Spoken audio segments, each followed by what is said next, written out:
Ola, son Mónica Miranda, compradora de mariscos e uno unha tripulación pesca de rías. Vale, eu o que me dedico é a compra de marisco para conserveras e depuradoras. Pois, todo bivalvo, bueno, algún crustáceo, pero a maioría bivalvo. Berberecho, ameixa, de todas as especies, rubia, cornicha, carneiro ou escupiña, babosa, fina, longueirón, navalla, bueno, o que chaman a chirla. Bueno, a maioría dos clientes son para fresco. Vai casi todo para fresco, excepto o longueirón, que vai para a fábrica, neste caso. O primeiro que fago é mirar o marisco. Conto as pezas que meten no quilo, porque se unhas pezas que meten no quilo, pois váleme para un cliente ou para outro. Non todo o marisco vale para todo o mundo. É máis a frescura. Se ves que está fuerte, que non está fuerte, que é un marisco que está tocado polo calor ou polo que sea, pois iso é o que me fixo. E despois, unha vez que teño eso, chamo a todo o mundo e digo as cantidades que hai, as pezas que boten quilo, máis ou menos. Vale, as especies que hai todo o ano é o berberecho e a ameixa, babosa e fina, e japónica. Isto hai todo o ano. Despois, a rubia, depende das lonxas. En Muros só hai no verán. Só hai no verán rubia, cornicha, carneiro. Despois, a navalla todo o ano. A navalla todo o ano. E o longueirón tamén todo o ano. Por campañas, o erizo empeza en outubro hasta abril. Pero en marzo xa a xente non compra erizo porque xa está desobado, non vale. O ideal do erizo é comprarlo noviembre, diciembre, enero. Esa é a mellor época para o erizo. O erizo solo, en calquera lonxa que haga, non pode pasar do mes de abril. Vale, isto agora vai todo por aplicacións. Ti marcas un precio, das de aquí, marcas o precio que ti queres, que pensas que che vai a tocar ese marisco, por exemplo, a 15,05. Das ese precio, o subastador vai baixando, onde se ven nas pantallas, como vai baixando sempre a baixa, e cando se che toca, se aparece aquí como gañador. Ti daslle a unha pestaña que hai, que neste caso, bueno, como non se pode ver, daslle unha pestaña, e nesa pestaña aparecen todos os teus clientes.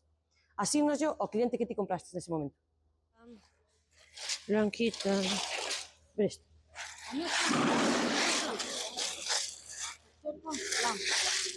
Un xixi blanco, o que é isto?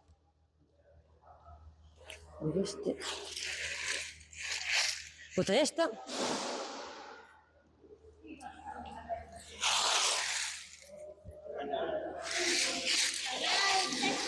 No.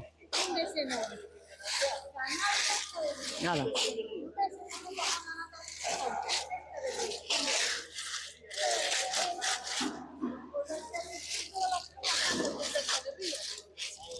Vale, na japónica o que nos fijamos é que sea alargada, porque moita japónica o que fai é, como esta, redondear, que sea alargada, sea clariña, sería estupendo, canto máis clariña, mellor presencia para a vista, e como é para fresco, pois supónse que canto máis blanquiña, máis la pagan. Eu empecé a traballar aquí como compradora, pois fai uns 30 anos. Eu veño de familia xa, de compradores, de miña abuela xa era compradora, antigamente comprabanse nas lonxas e nas casas. Despois meu pai, ao final, pois, eu. Agora estou, pois, o que fago é clasificala por tamaños, a navalla ou o longueirón, calquera das dúas especies. A navalla grande vai para a fábrica, máis o longueirón, e a outra para fresco. Vale, a marca Pesca de Rías conocémola porque, claro, no seu momento viña moito marisco foráneo, entonces había que unha maneira de buscar algo que dixera, pois, este de aquí, algo que o cliente, pois, mira, que con estes sellos sábese que ese marisco é autóctono. Entonces, a maioría, eu penso que casi todas as lonxas adheríronse a esa marca, por eso, conocémola por eso, porque sabemos que eso vai ser marisco galego 100%. A xente agora o que máis busca, eu penso que a maioría, aunque sea máis caro, busca calidad. Busca un alimento, ademais, que dé unhas garantías sanitarias. Eu penso que o que ven de fora pasará os seus controles, que non sabemos, pero daqui os controles de sanidade son moi rígidos, moi rígidos. Analizan superficies, analizan auga e analizan molusco. Entonces sabes que cando leva ao de pesca de rías, iso vai estar con unha calidad inmellorable na hora da alimentación, que non vai ter ningún problema con ningún tipo de bacteria ni nada. Adiós, vémonos pronto na lonxa de Muros.